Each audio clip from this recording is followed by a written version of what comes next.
fine form now. Certainly bodes well here. And another tally. He puts it away. The captain, Michael. Here comes McLeod breaking out. Breakaway McLeod. Nifty move. And there's a short-handed goal. And the lead to the Steelheads. Up on the left side for McLeod. Now with speed through the neutral zone. Defenseman falls. McLeod drives. He scores! Mikey McLeod opens the scoring for the Mississauga Steelheads with a great individual rush.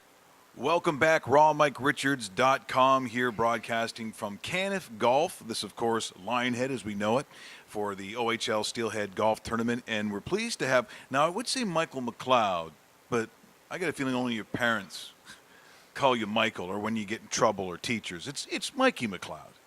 Yeah, pretty much. Pretty much, yeah, pretty much. But here's what I'm looking forward to. So, property of New Jersey. So World Juniors, captain of the Steelheads. So at some point, are you going to be speaking in third person? Are you going to say to your brother, like, Mikey McLeod's thirsty? How's about grab me a beer? Mikey McLeod's tired. You going to start doing any of that shit? Are you going to start doing some of that? No.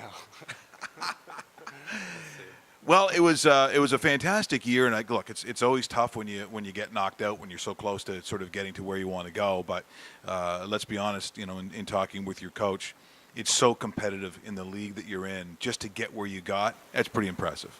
Yeah, it's such a great league, and our division was a league kind of different than the West, but we knew with our start, we had a pretty rough start, so it was a pretty special route to the finals, but just great group of guys, and losing to Erie with their roster, it's not something to get down on about.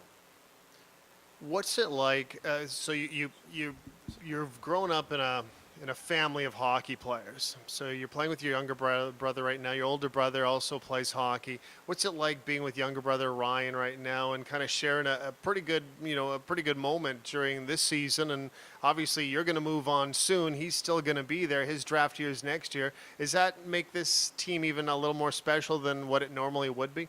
Yeah, both of us living at home and playing in Mississauga in front of our friends and family every night. It's something special. And at the end of the year, when we started playing on the same line, he's playing on left wing with me, and we started getting chemistry, and that was pretty crazy. Training camp with the Devils. You were part of training camp last year, I'm assuming, first year. And this is going to be your second training camp coming up.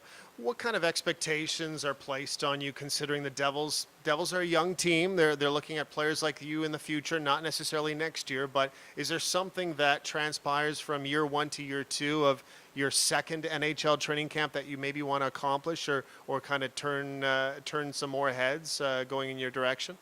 Yeah, like your first camp, you're not expecting to make the team or anything, but going in your second year, pretty good year in Mississauga, and I'm just looking to build off what I had going my first year, and just keep on the right track. Maybe get a few games. Hopefully that's my goal. So I'm just really excited. Well, I also think it's different because of the success that Hockey Canada's had with the World Junior program and just sort of the grassroots hockey that's played in this country now. I mean, there was a time where a kid came from a small town back in the day and they'd never seen a big arena before. They'd never played in front of, sort of, ice that was filled full of people and cameras. But you've played so many big games now as a young guy before you even went to a training camp. I got to think that has to prepare you in some ways that even, when you go on your first pro camp, there's an intimidation, but I don't think it's like you're some small town kid that's never seen that kind of competition or played on that kind of rink, because that wouldn't be true. Yeah, we've played in some big stages, and especially in World Juniors there in Toronto and Montreal, against U.S. in those games, 18,000 sold out, and, it doesn't get much bigger than that, right? So, also in my first preseason games, I was playing in Montreal, sold out rink too, and Madison Square Garden, so I got pretty good taste. Yeah, really good taste. When you look at your past, coached by Paul Coffey in the GTHL, what are some of your influences? Who did you look up to as, and you're still a developing player, so it's not like you're there yet, but you're getting close. But as a 13-year-old, a 14-year-old, a 15-year-old, who were some of your hockey influences when you watched the pro game? Yeah, I guess pretty much Paul Coffey is my coach.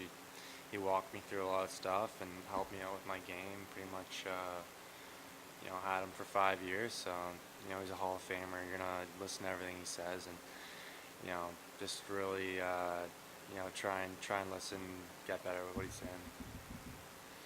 So, should there be a lot of money in your pants one day, and you got to be hoping for that, because I hope I'm rich one day too. What's the first big purchase that you would make? And don't be all nice. Don't be saying, "Oh, my parents have always wanted a pony." Like, what would it be? Probably a nice cottage. Cottage scores very high on this show. Absolutely. I'll be coming, by the way, just so you know. Nice cottage and a boat. See, boat now. These are the kinds of people we want on the show. I don't want to hear about charity. I mean, we really don't. Charity gets too much anyways. Good job for you. Well, hey, thanks so much, Mikey, for joining us. I know, as you said, a lot of people can't say that they literally play in front of family and friends. But you and your brother, being Mississauga guys, actually got to sort of live that dream, and that's something that no one can take away from you. And I think that's awesome, and we certainly wish you all the best of luck. Yeah, thank you. Thanks for having me. Especially with the cottage and the speedboat. 2 speedboats. Yeah. Oh, 2 speedboats. Yeah, and by the way, Mikey, jet skis, don't be so cheap. We'll be back with more from the OHL Steelhead Tournament on rawmikeRichards.com. What? Did we just become best friends? Yup!